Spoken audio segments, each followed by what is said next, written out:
Hey everybody, it's me Andrew, out into nature. Tune in for yourself. Today I'm going to talk about opening the mind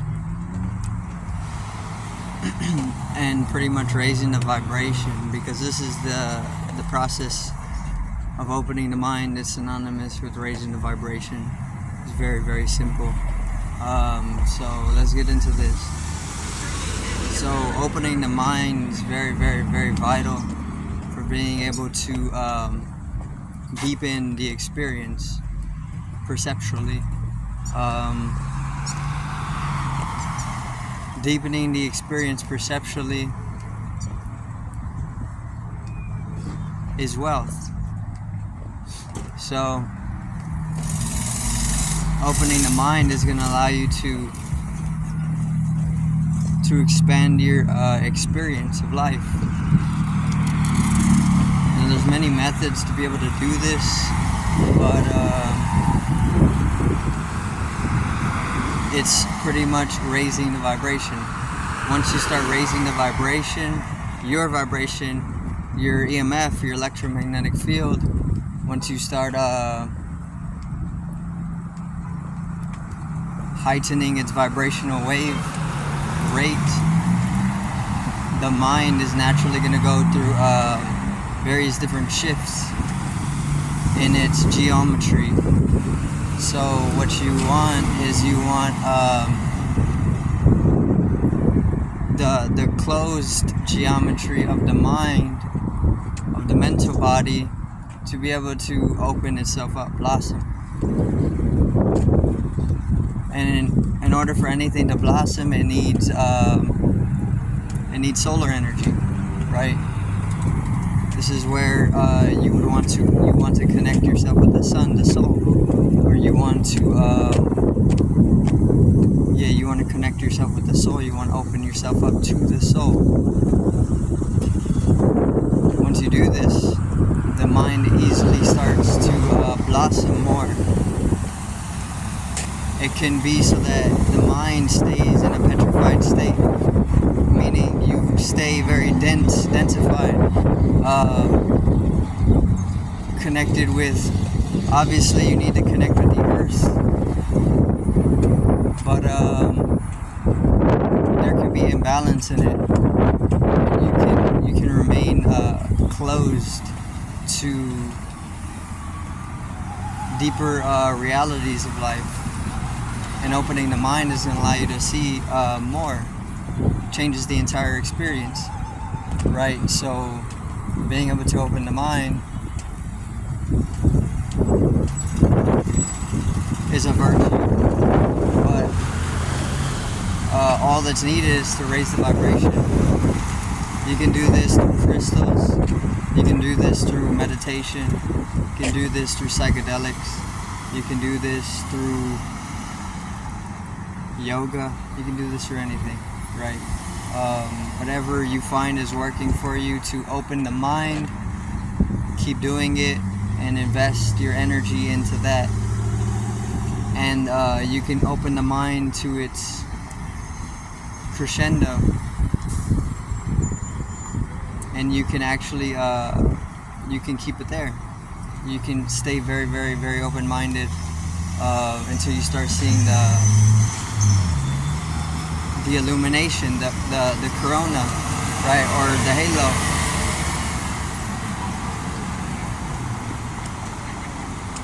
Or you could even see that it's dark,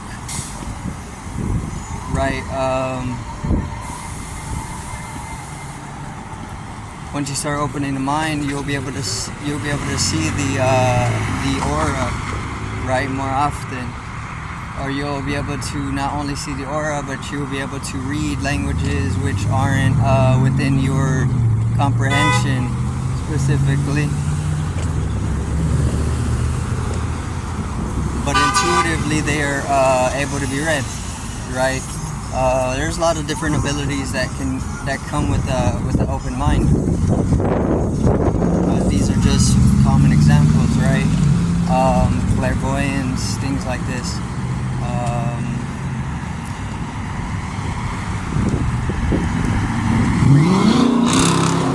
Reading others, reading,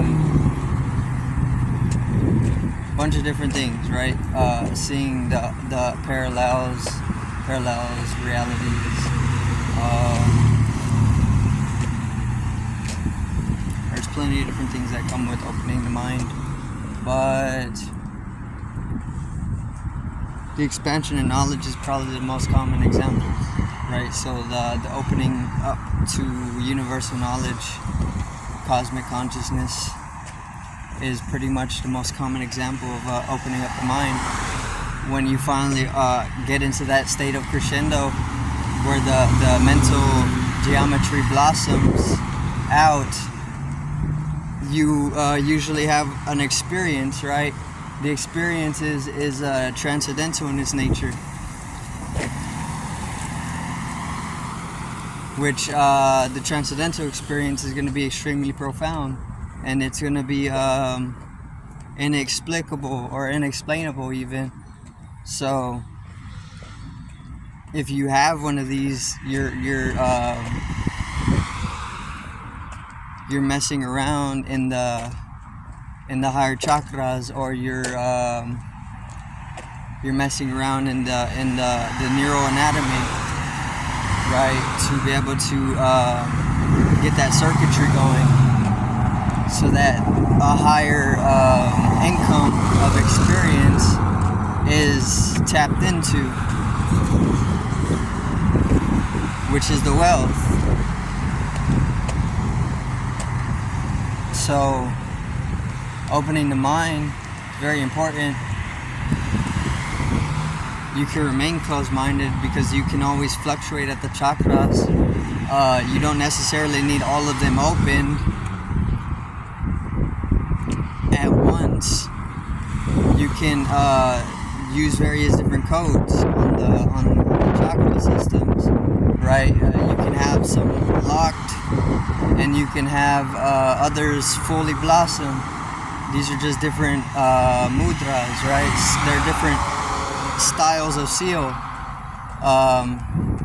and you would be using these for fine-tuning or creating forms, doing various different things like this.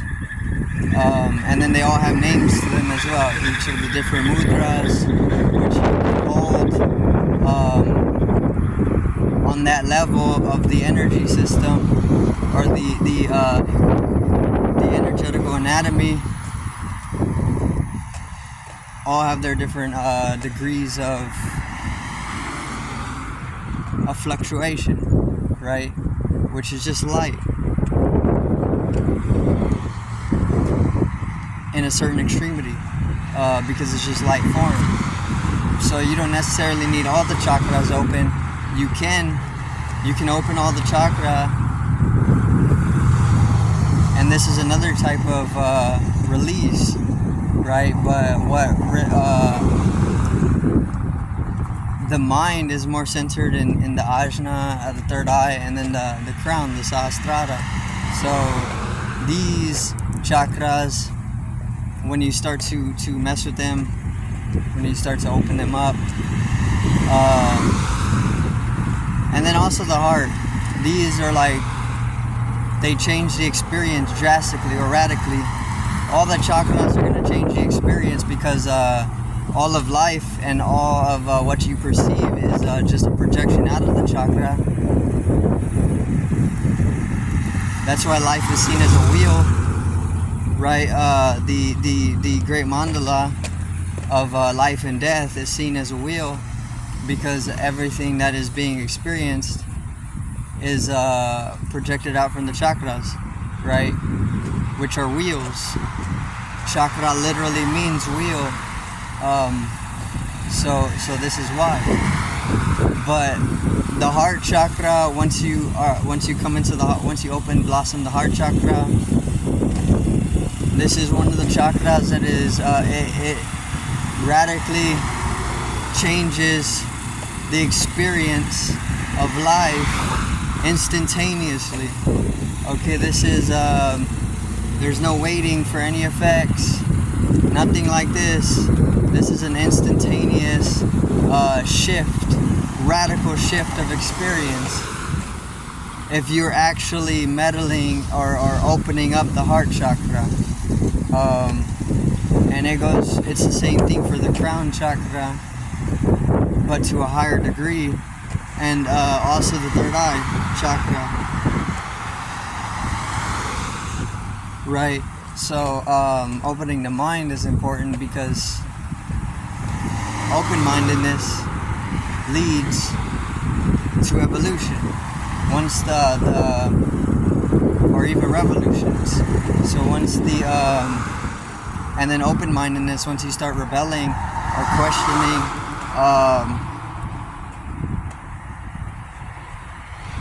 various different structures that don't necessarily need to be within the anatomy, then you can start taking it upon oneself to get into the progeny of developing out of any type of inhibitions when it comes to development into higher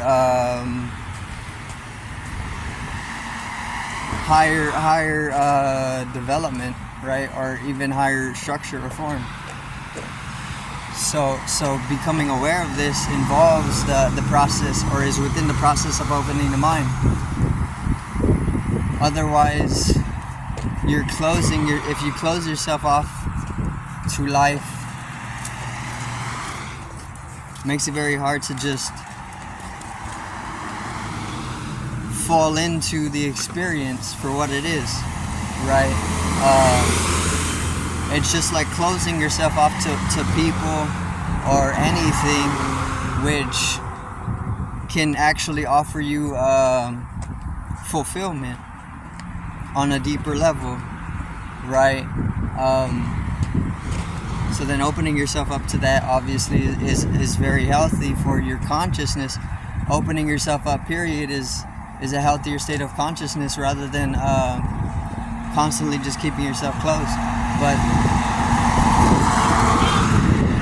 this is another type of conditioning to open up the mind and then be able to keep the mind open and being able to use it and dive into whatever abilities or whatever benefits that arise from opening the mind, right? So it's another type of conditioning, but we are already conditioned to have to close ourselves off to life, right? So there's rhythms to it, like flowers, the lotus, it blossoms and it closes when it's night, when the sun sets and it goes into sleep mode. The lotus, it closes, right? So these are the very same cycles that your body is going through anatomically, but are on multiple levels, multi dimensions. So it's not necessarily a bad thing that you're closed off to life, because eventually you open yourself up to life, right? And self-reflection can help you. If you self-reflect more, you can start to understand your own rhythms as an organism instead of living out of the ego or in the ego. The ego will keep you more fearful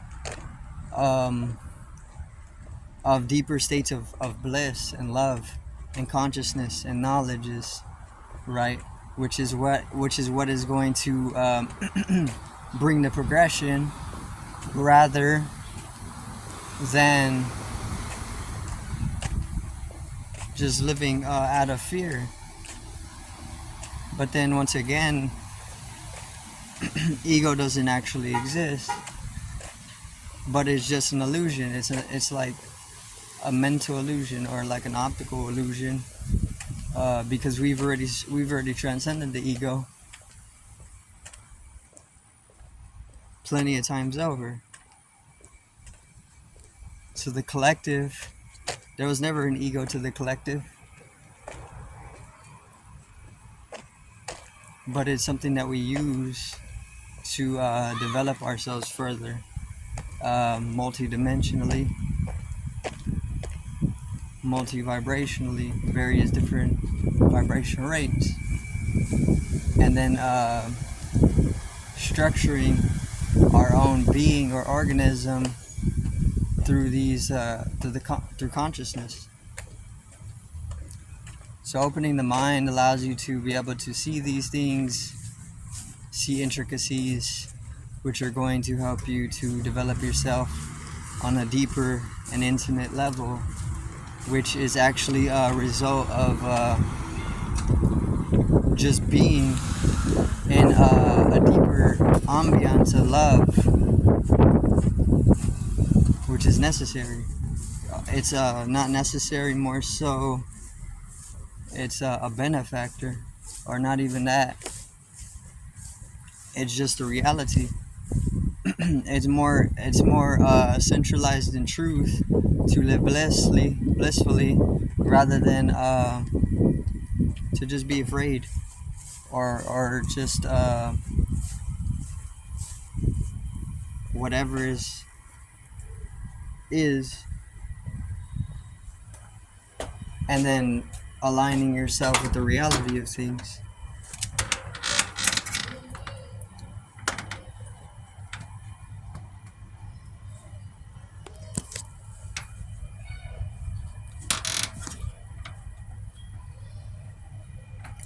But that's gonna be it for today's video. I do thank everybody for watching once again. Peace out, one love, and have a great evening.